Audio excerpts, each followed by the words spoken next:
excited and told him the name of the condo that we were staying at, and he smiled and said he thinks he knows where that— Wow, you want to give him your last name too? Huh? You want to give him your ID? Your bank cards and all of that? You want to give him your social? Anything else you want to give him?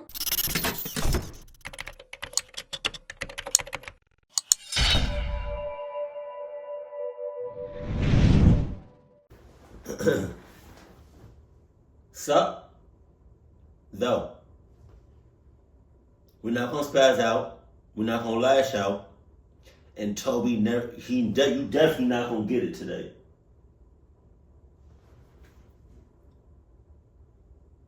He might get it. He might get it. I might lash out. I might spaz. Hold on. Let's go. Let's just go. Get snacks. Okay, what snack you got? Cuddle buddy. Okay. And Adidas. What's up, Robert? Wow, first and last name. It's crazy. This story is from when I was a senior in high school. Right. Back then, I was a rebellious teenager, but only when it came to my family. I was not a bad kid by any means, just a punk when it came to my family. I had a loving family, but I was that kid who was too cool to spend time with them. They always expected me to entertain my little brother Jake, who was only 10 years old at the time of this story. I was 8 years older than him. With that age difference, we may as well have been different species. Whenever we would take trips, my family would usually stay somewhere on or near the ocean. Okay. We only lived about 5 hours from the coast, so it was an easy trip. This specific year, they decided to take a trip to Maine. Don't get me wrong, it was beautiful, and as an adult, I would love to go back. But as an 18-year-old, I thought that this was the worst trip we could ever take. Before I continue the story, let me just acknowledge that I know how much of a piece of garbage I was back then. Even as I write this, I can't believe how much of a little punk I was. We got to the house, and it was incredible. It looked like something out of a Stephen King novel, which was fitting because we were in Maine. It was a massive white house with green shutters that was deep within the trees. Jesus Christ! My dad even made the joke, this is how most horror movies start, isn't You gonna joke like that? You gonna make a joke like that while we out here? Dad, be clucking for real. You really just said that? So if I get clucked up and I survive and you survive, I'm beating your ass. it? Probably not the best thing to say in front of a 10-year-old, but my brother didn't care. He was just as mesmerized by the house as I was. Inside the house was almost like a maze. The back center of the house was a huge living room that had an awesome view of a forest behind the house. The rest of the house had all these halls. I'm not gonna lie. I love in a house high ceilings and huge windows like that on the right. But man, let me get some curtains or something. Cause I can't live like that. Especially if I'm in the woods now. Hallways that intersected in places that strangely didn't make sense. It was like a house you would design in The Sims, and not something you'd see in real life. Jesus. The weirdest part of this place was not the hallways. It was that the house connected to a small adjoining house. The house where the owner of the property we were staying at lived. His name was Hugh. He was, let's say, strange. He was tall and wore this very old sweat-stained bucket hat. His teeth were very yellow, but it wasn't his physical characteristics that stood out. It was his personality. He was goofy and loud, a bit eccentric even. He welcomed my family and acted very friendly toward us. He kept referring to how kind folks from Maine were. My family's polite and nodded along with him while he was talking to them. He told us that he was right next door if we needed anything, and other than that, we wouldn't hear or see him for the entire week. That's weird. We weren't thrilled about having this person basically in the same house as us, but there was nothing we could do now, and we just decided to make the best of it. That's so weird. Well, my family decided to make the best of it. I was being the worst and telling my family that I wanted to leave. I was looking for any excuse to leave and come home. The first morning there, while we were eating breakfast, my parents told us that we were going on this great hike. I told them that I didn't want to go. After a little back and forth, they decided to let me stay at the house, and the three of them were going to go on the hike. The main reason I didn't want to go was that right before vacation, I had just started dating this girl, Danny, and I wanted to talk to her. I knew if I went on the hike, I wouldn't get service, so I ditched my family to text my high school girlfriend. I was telling Danny about the house and sending her pictures of the weird layout. When I told her about the adjoining house, she didn't believe me. I told her I was going to send her a video to prove it. At the end of one of the hallways was a door. I sent her a video telling her that behind that door is Hugh's house. She still didn't believe me, so I sent her a video. You went inside, goddamn! You couldn't just take a picture from the outside of the house? You couldn't take a video from the outside of the house? Oh, shit, I'm nervous. Oh, I'm nervous. I'm nervous. Jesus. Is that the house?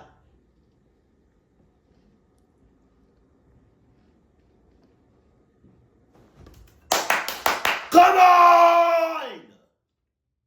This is what I'm talking about. I love real images. I love real footage. But at the same time, that scares the shit out of me. Oh, God. Hey, Toby, you watching it? Fuck you. All right.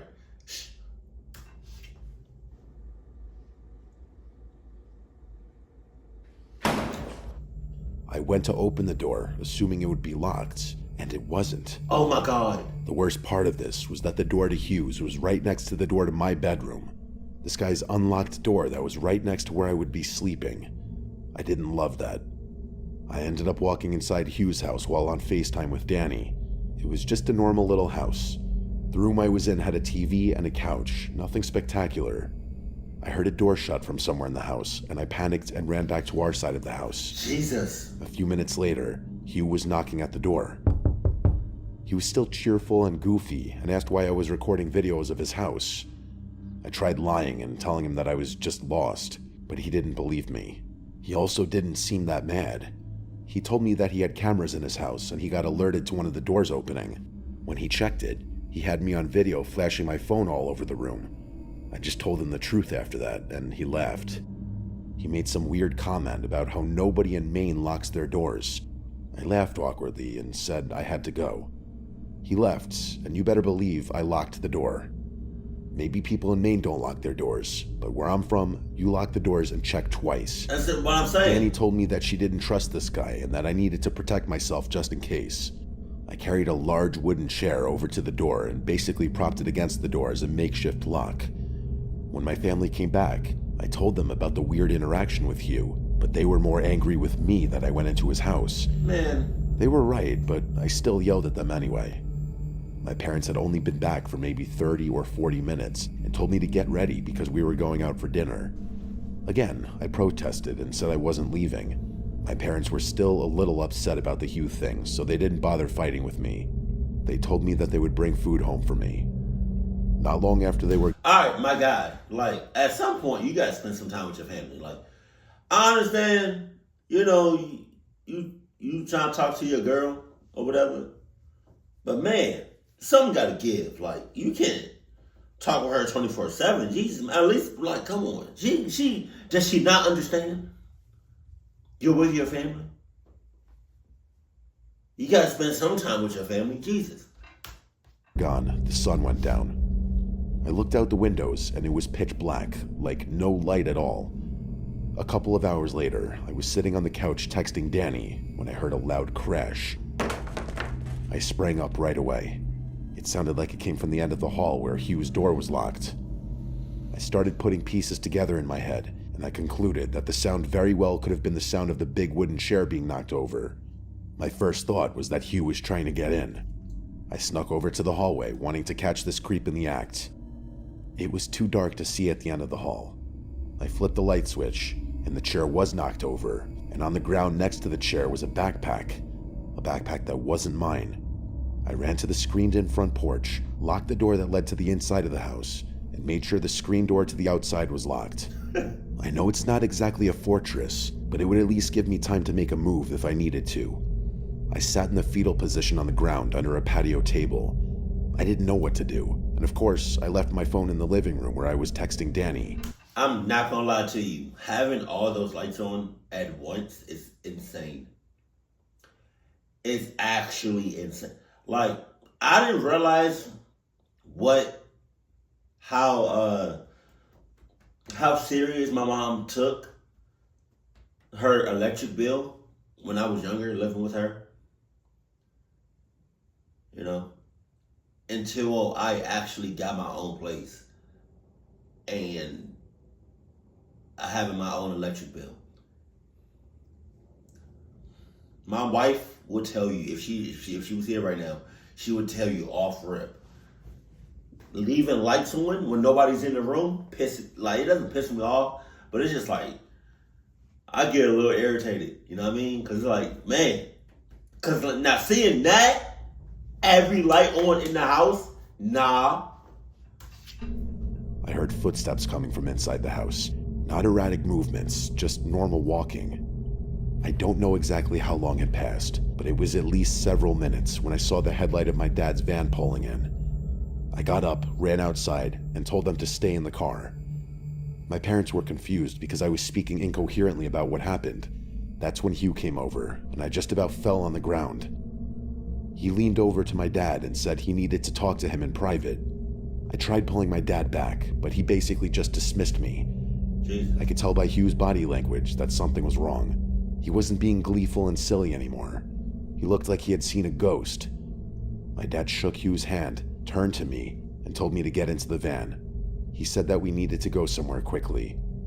My little brother was confused, and I could tell my dad was freaked out. My dad drove away from the house and to the grocery store parking lot about a mile down the road. Just minutes later, we saw several police cars drive by the parking lot. Jesus. We all started yelling at my dad to tell us what was going on, and he was honest with us and told us everything.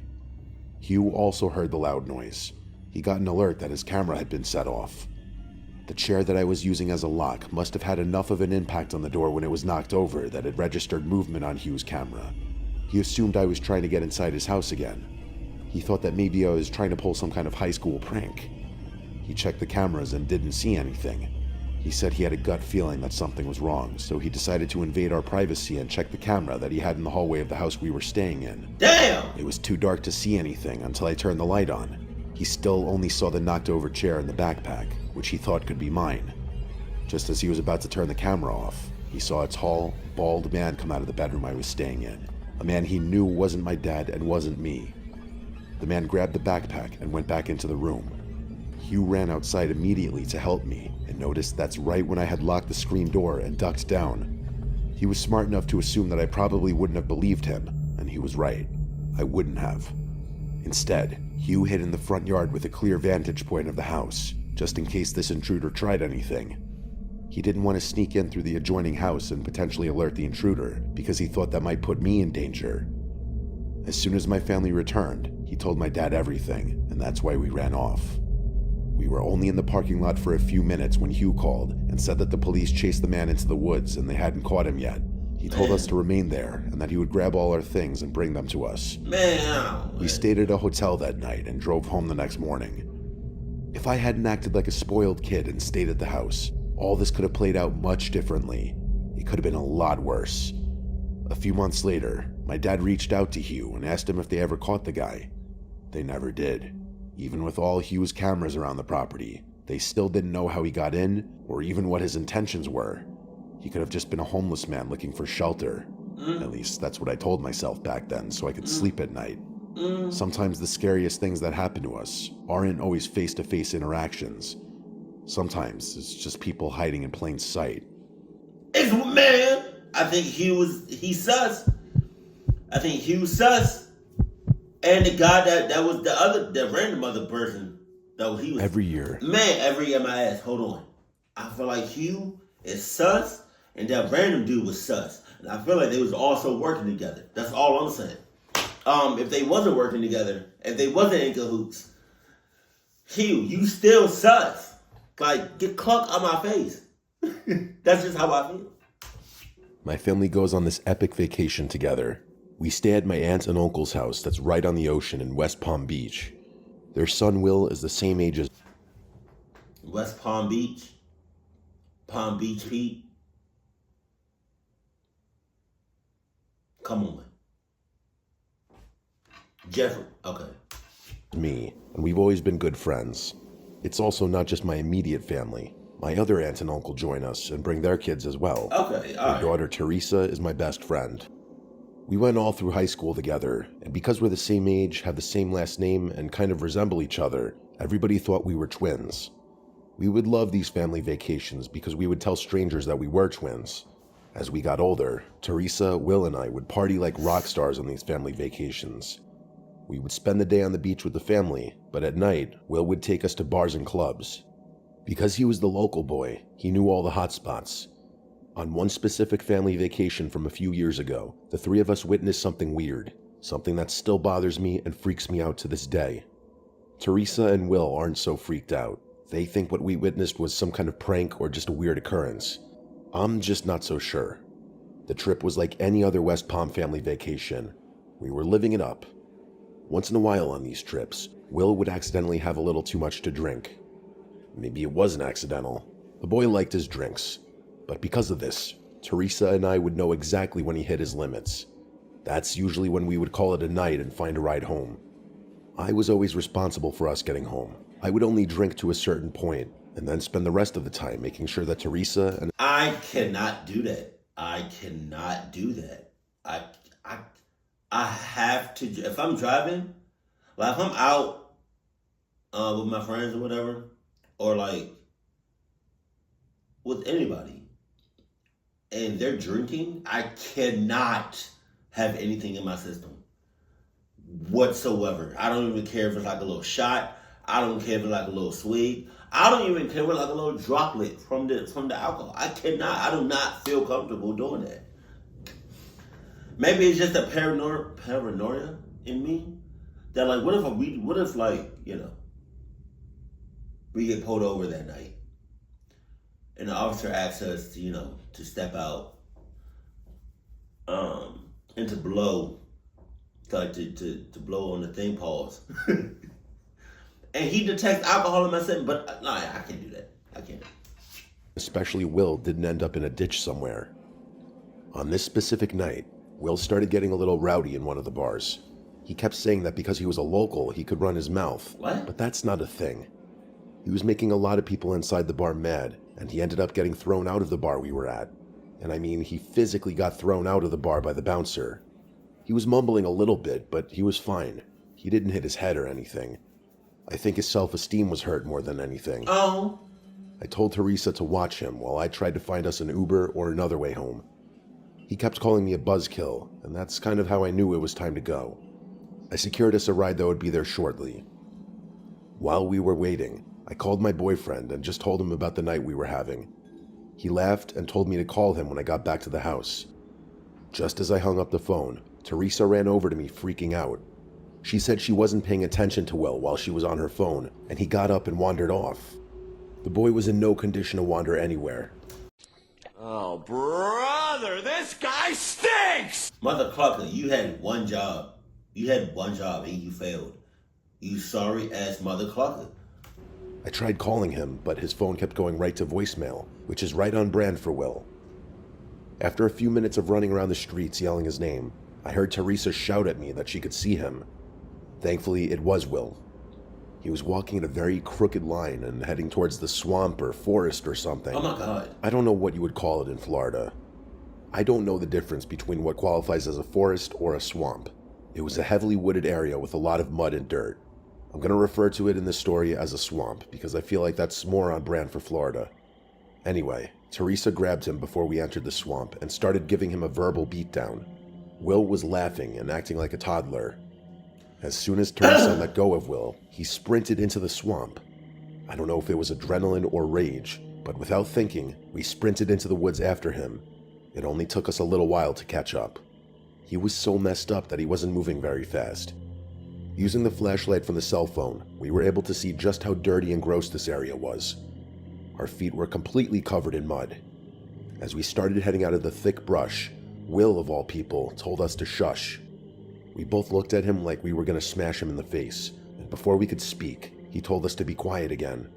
He ducked down and looked scared. This was a completely different Will than 10 seconds ago. It didn't take us long to realize why Will got down. We heard shouting and screaming coming from somewhere in the swamp. Oh, God. It wasn't just normal screaming, at least to me. It didn't sound that way. It was like screams I've never heard before, and I haven't heard them since. The three of us just stayed quiet and stayed put while the sounds of these screams echoed all around us. We couldn't tell exactly where the screams were coming from, but whoever was screaming sounded like they were in trouble. Then, almost as abruptly as they started, the screams stopped. We didn't move. We stayed put in that muddy swamp for at least another 15 minutes. Then we sprinted out of the swamp as fast as we could and made our way back to one of the streets with the bars. We got a ride home and sobered up real quick. We tried figuring out what we heard so we could make a rational explanation. Anything we came up with wasn't good. Teresa came up with the idea to check out the swamp in the morning. During the day, she said we could safely navigate the area and see if there was anything to be worried about. I know I would never be able to navigate my way back to exactly where we were that night before, but Teresa's good like that. She's like a professional hiker, and she proved that by getting us to the exact spot we were hiding in the night before. All three of our indents were still in the dirt from where we were hiding. We all talked for a little bit about what direction we thought the screams came from, even though it was hard to pinpoint because of the way the scream echoed. We all surprisingly agreed on the same general direction. Teresa led the way through the thick brush. This wasn't like a normal path. We were basically walking through bushes and mud puddles. A few minutes later, Teresa gasped. On one of the tree branches was the sleeve of a denim jacket. Just the sleeve. On the ground below the torn sleeve was a bunch of different footprints in the mud, almost like it was a struggle of some kind. I was ready to go back, but Teresa pushed forward a little bit. Not far from the sleeve was a small opening surrounded by trees. On the ground was the rest of the denim jacket. Surrounding the jacket were more of the footprints in the mud that looked like they were all bunched up in one spot, again making me feel like a struggle took place here. Leading away from the jacket was one set of footprints, and they led straight into more thick brush where it was impossible to track the footsteps anymore. Okay, stop. I was done with all of this. I told Teresa and Will that I didn't feel safe anymore and that I wanted to go back to the house. They weren't as freaked out as me, but they were. Well, let them keep going. Let them keep going. And you just go back to the house. It's just that simple. Deadass, like, I didn't even feel comfortable with this in the first place. But I gave you all the benefit of the doubt, you know. Because, yeah. But it's just like y'all doing too much. And I expressed how I feel. And y'all just basically said, cluck you. Because you're scared. And that's fine. I can be scared. But let me be scared back in the house. Y'all can keep doing this. Just let me know, you know, how it goes, which I find. If y'all make it up. Uneasy about all of this. We went back to the house, and I don't know why I let them talk me into this, but we agreed to just let it go. I was sure at that moment that we had witnessed some form of potential crime, but Will and Teresa didn't fully agree. They said it was possible, but most likely it was just a joke, or even more likely a coincidence that we found the code and just happened to hear screaming the night before. Will also convinced us that if we got law enforcement involved, we would be the only ones linked to the crime, if there was one, and that scared us, even though we clearly had nothing to hide. He made the point that it's possible the cops wouldn't believe 3 young adults were just in the middle of this random swampy area and witnessed a potential crime. Would they really believe that our drunk cousin just wandered into the swamp? If I could do it over, I would have called the police right after I heard the screams. At the time, I just thought Will made good points, and I thought it was best to just move on and forget about it. It's been several years now, and I still think about that scream. I've always wondered if I truly witnessed a crime, or if I just witnessed some intense domestic issue. I'm happy to get this story off my chest. It's been therapeutic in a way to share this. I hope nobody has to ever hear those kinds of screams in your lifetime, because you'll never forget them. I won't, because I be in the house. With noise canceling headphones on. I'm not hearing shit.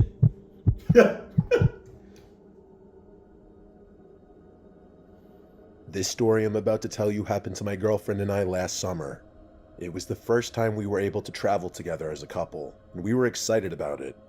She came with me one time on a family vacation, but that's not the same as being alone together, so this felt like a memorable and important next step. The trip ended up being memorable, but not for the right reasons. Not that anyone will ever find out who we are, but just in case, for privacy's sake, I'm going to refer to my girlfriend as Vanessa in this story. Right. One important detail I need to point out in the very beginning is that Vanessa loves to remind me that I'm way too nice and generous when it comes to meeting people. She claims there's a difference between just being nice like a normal person and being like my version of nice, which is apparently treating every new person I meet like they're my best friend. Those are her words, not mine. I'm an overly friendly guy, and that's gotten me into trouble many times in my life, but only once did it almost cost me dearly. Okay. This story starts on the way down to Ocean City, Maryland. It's a fun little tour. Maryland, what's up? DMV, what's good, bro? Shouts out to my DMV folks. I'm also friendly. My wife would say that. If she was here, again, if she was here right now, and I called her in, she can vouch for me. I'm way too nice. But at the same time, it's like, I'm picking up on signs. I see you. I'm aware of my surroundings. This town. It's basically just a large coastal town with a ton of condos, hotels, and restaurants, and it's all right on the ocean for the most part. I used to travel there with my family when I was a kid, and this was the first time I visited as an adult. When we were about 20 minutes away from the condo we would be staying at, I decided to pull over at a gas station and fill up the tank, as well as grab a few drinks. While I was inside, a guy who later introduced himself to me as Henry bumped into me. He turned around and started apologizing like crazy. I put my hands up and assured him that it was completely fine and probably my fault anyway. Henry was a good-looking guy. He was wearing a pink and black button-up shirt, and it was mostly unbuttoned. He had kind eyes, and he made direct eye contact while we were talking. He was probably in his late 20s if I had to guess, but I don't know for sure. We talked for a minute or two while we were in line, and I told him that we were headed to Ocean City. He lit up and told me that he and his girl were also heading to Ocean City. I got excited and told him the name of the condo that we were staying at, and he smiled and said he thinks he knows where the— Wow, God. You want to give him your last name too? Huh? You want to give him your ID? Your bank cards and all of that? You want to give him your social? Anything else you want to give him? God damn. that condo is, and he's pretty sure that they're located right near us. I was excited for this genuine interaction. I get excited meeting people and making friends. One of my weaknesses is not being able to see the flaws in people. I think it's a strength, Wow. but Vanessa thinks it's a weakness. Wow. Even though she loves that about me. You think that's a strength? To not be able to see the flaws in people? That's the same thing as saying you think it's a flaw to not see the clutchness in people. Everybody got flaws. Every single person has the ability of clutchness in them. You don't know this ignorant like that. You don't know this ignorant like that. You don't know this ignorant like that. You don't know this ignorant like that. You don't know. Hey, Tommy! Tommy! Stop. You don't know this ignorant like that. You don't know this ignorant like that. All right,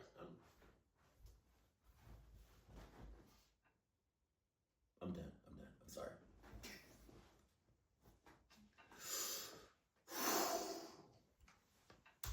Henry asked me to exchange numbers, and I did without hesitation. God damn. I told him that I'd give him a call sometime during the week, and we could link up at the beach or maybe grab dinner one night. We gave each other a bro hug and went our separate ways.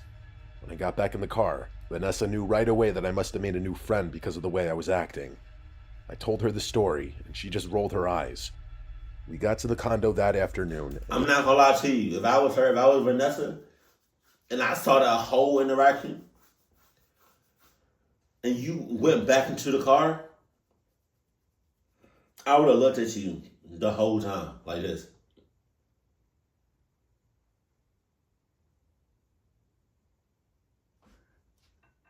Just had a relaxing evening in the room that night.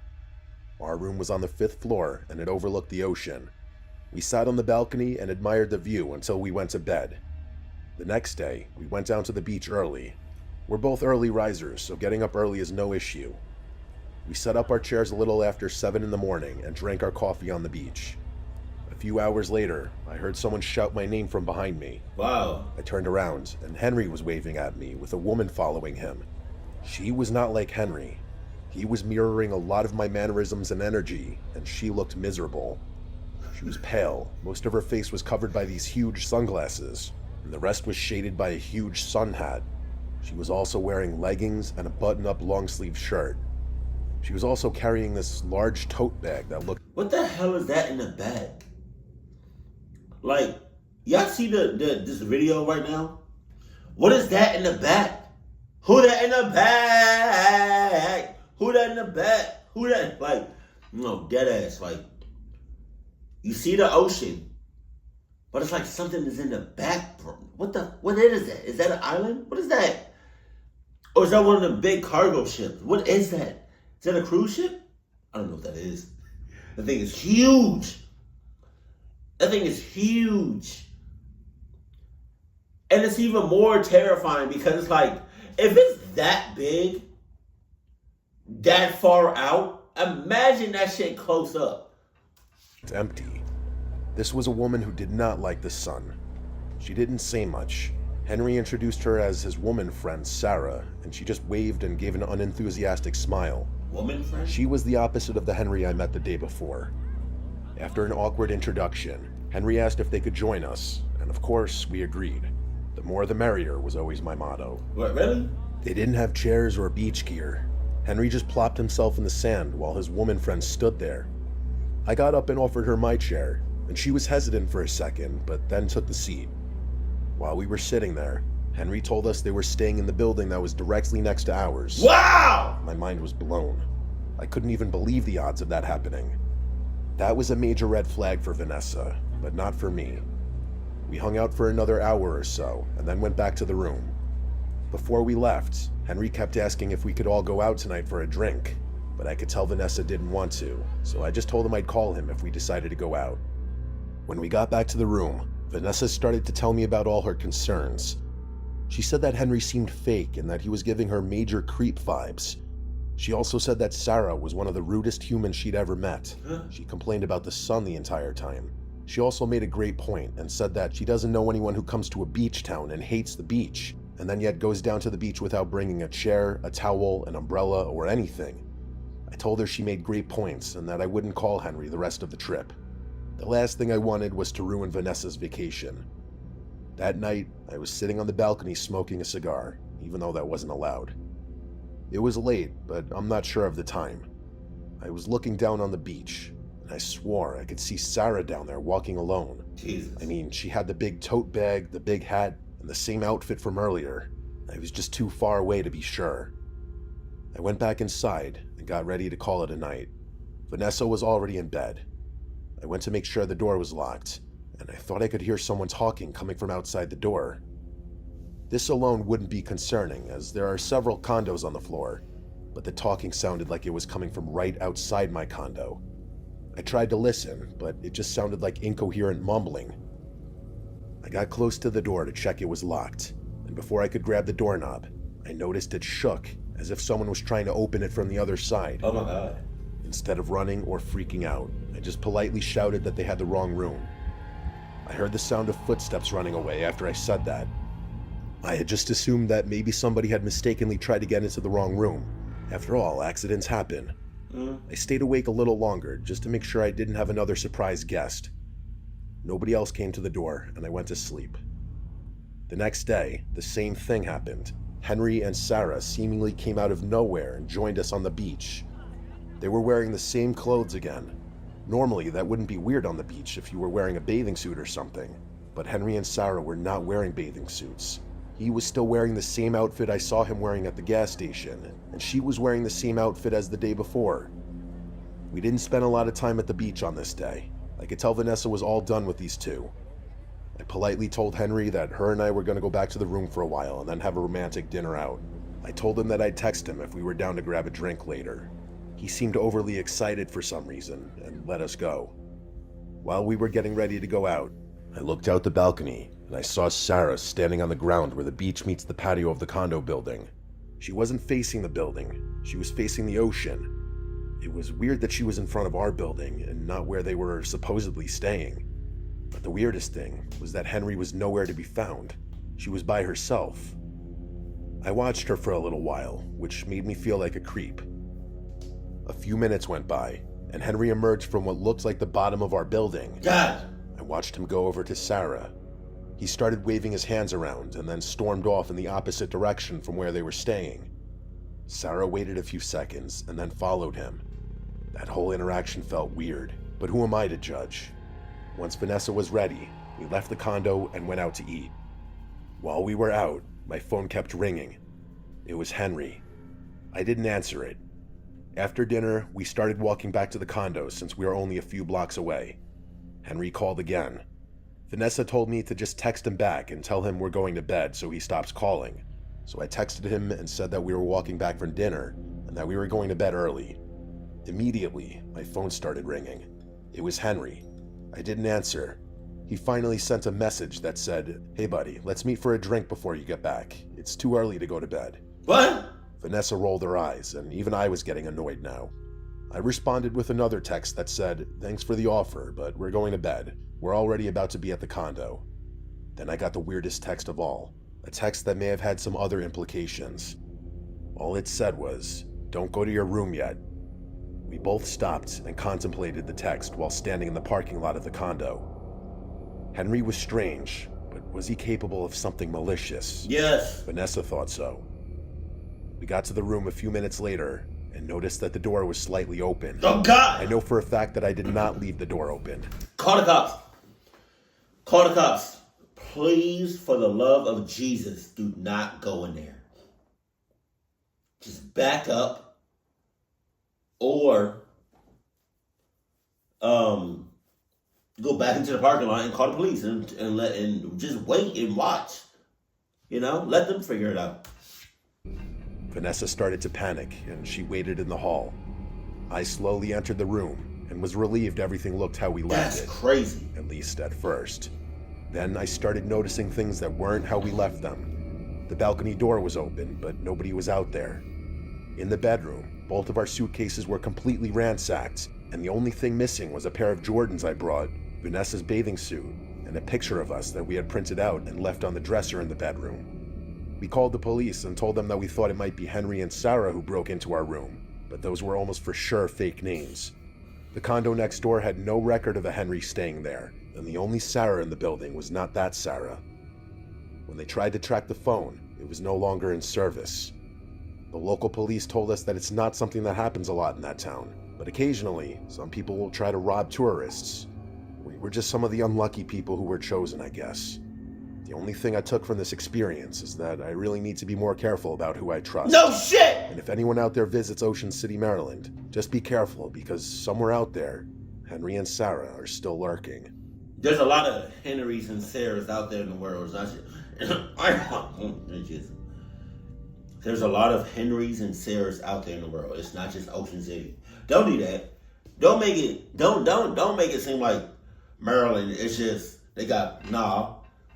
That's like the only place where it happens at. Nah, don't do that. Don't try to make it seem like what's the name is bad. Make it seem like Maryland's bad. Don't do that. Please don't do that. Because I guarantee you, if you went somewhere else, 9 times out of 10, it was going to happen. You know, anywhere else, 9 times out of 10, it was going to happen. You just ended up in Ocean City, Maryland. Don't do that. And also, I really hope after today or after like what happened, you stop trusting people. What is going on in my nose? You stop trusting people as much as you did. That you see the flaws in people. That you see the potential cluckness in people. That you stop being so damn nice. You can be nice, but the way you was being nice, that's going to get you clucked up and the people that you love. Keep it cool, keep it classy, and I love you. Stay happy. My family.